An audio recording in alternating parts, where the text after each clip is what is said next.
lately, with this crazy little cat running around, lately I've been having these moments where I'll just be petting him and he's looking at me, and it's like this paper thin,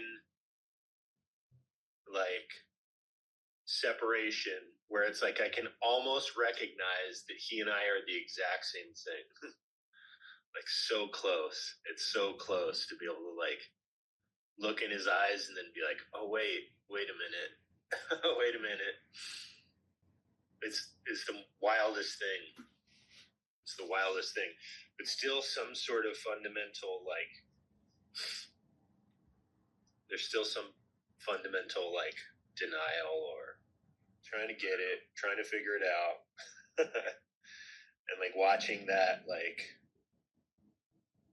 tightly coiled spring just slowly like relax. Is it there now relaxing? Yes. The thinker is usually a tightly coiled spring, yes.